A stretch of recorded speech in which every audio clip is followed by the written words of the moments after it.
अधिक मासाचं आम्ही नेहमी ऐकतो. अधिक मासाचं महत्त्व वगैरे तुम्ही आता गुगलवर टाकलं तरी सध्या चलती आहे अधिक मासाच्या वाचण्याची. यूट्यूबवर अधिक मासावर भरपूर व्हिडिओज आहेत. अधिक मासाला का आणखी एक नाव काय आहे? पुरुषोत्तम मास. त्यानंतर धोंडा मास. का बरं धोंडा मास का म्हणतात? हां, धोंडा मास हा ग्रामीण शब्द आहे. का म्हणतात आता तर अधिक महिन्यामध्ये धोंडा जरी पूजला की त्याचा देव होतो. समजलं? कुठल्याही धोंडा आणला बाहेर पडलेला आणि तुम्ही माझ्या घरात ठेवून त्याची पूजा केली तर तो प्राणप्रतिष्ठा केलेला देव बनतो. लक्षात ठेवा. म्हणून ह्याला धोंडा मास म्हणतात. हे अधिक मासाचं महत्त्व आहे. त्यासाठी अधिक मासामध्ये मॅक्झिमम पूजन करायचा प्रघात असतो. अधिक मासामध्ये अधिकस्य अधिकम फलम. हा लक्षामध्ये अधिक मासामध्ये पूजन करता, जी भक्ती करता, जे भजन करता, जो जप करता आणि ते खूप जास्त प्रमाणामध्ये अधिक पवित्र होतं आपोआप. हे श्रावण मासाचं अधिक मासाचं महात्म्य आहे की धोंडा जरी मी घरी आणला तर तो धोंडा राहत नाही, तो देव बनतो. असा महिना म्हणजे धोंड्याचा महिना. आरक्षामध्ये आणि म्हणून त्या महिन्यामध्ये गावचे जुने काय करत, सकाळी देवाला जाताना बरोबर थोड्याशा अक्षता घेऊन फिर जात असतं. बायका, स्त्रिया का पुरुष, हातातून जो थाळा घेऊन त्याचा पूजा म्हणून आणि अक्षता दिसेल्या धोंड्यावर थोड्या अक्षर टाकत जात असत. तर म्हणून त्याला धोंडा मास म्हणतात. समजलं ना? तर लक्षात ठेवा, ज्या महिन्यामध्ये रस्त्यावरचा धोंडा आणून गावातला शेतात देंडा आणून घरात पुजला त्याचा देव बनलेला असतो. प्राणप्रतिष्ठा झाल्यास देव बनतो. तर ह्या महिन्याचं महात्म्य किती. तर जास्तीत जास्त विपास ऐका. आयुष्यामध्ये जर पितृवचन आपल्याकडे असतील, आपल्या आयपॅडवर फोनवर असतील तर ऐका. बरोबर?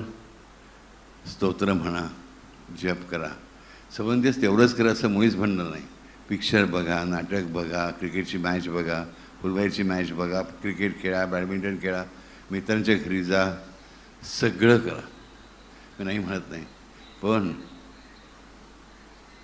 केवळ श्रावण महिन्यात नाही तर काय मी आठवण ठेवा, माझ्या प्रत्येक गोष्टीमध्ये त्याचा हात असतोच असतो. लक्षात ठेवा राजानं, भक्ती खूप सोपी आहे जर तुम्ही सर्व भार त्याच्यावर टाकलात तर. भक्ती खूप कठीण आहे तर सगळा भार तुम्ही स्वतःवर घेतलात तर. त्याचं होऊन जा, सगळं सोपं आहे. मी स्वतः सगळं करीन म्हटलं तर सगळं खूप कठीण आहे. प्रार्थना करताना कशी भावना पाहिजे, देवा तू सगळं करतोयस, तूच करणार आहेस, तूच कर, याची पूर्ण खात्री पाहिजे आपल्या मनाला. पण आणि काम करताना कशी भावना पाहिजे, करायचं आहे मला सगळं, माझा देव माझी ताकद बनतो, माझा देव मला ताकद देतो, माझा देव माझ्याकडून सगळं करून घेतो आणि माझा देवच मला फळ देतो. इतकं सोपं आहे. लक्षात ठेवा, कठीण नाही आहे अध्यात्म. अध्यात्म खूप सोपं आहे जर विश्वास असेल तर. तो विश्वास मात्र कोणी उत्पन्न करू शकत नाही. तो सुद्धा त्याच्याकडेच मागायचा. देवा माझा विश्वास कमी पडतो आहे, मला थोडा विश्वास दे. का नाही? जर सगळं तोच देतो आहे हे का मागायचं नाही? मी काही भिकारी नाही आहात, मी त्याची मुलं आहात. मी भीक नाही मागत आहे. लक्षात ठेवा, त्याच्याकडे आम्ही मुलं आहोत त्याची.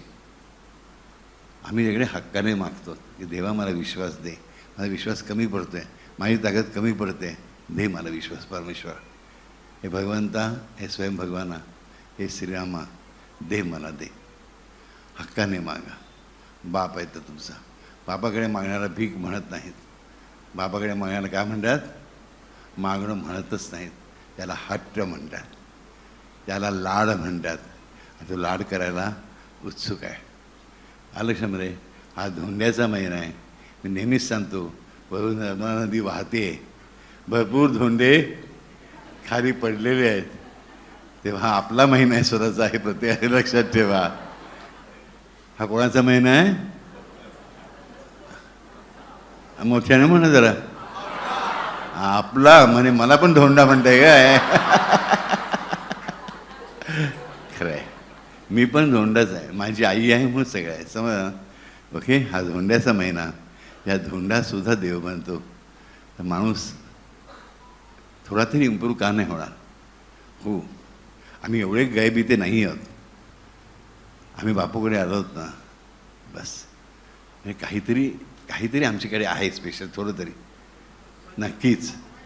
आणि अधिक जास्त आम्ही घेणार आहोत, अधिक जास्त आम्ही मिळवणार आहोत, आणि अधिक मोठे होणार आहोत, यशस्वी होणार आहोत, सुखी होणार आहोत, आणि इतरांना सुखी करणार आहोत. नक्कीच.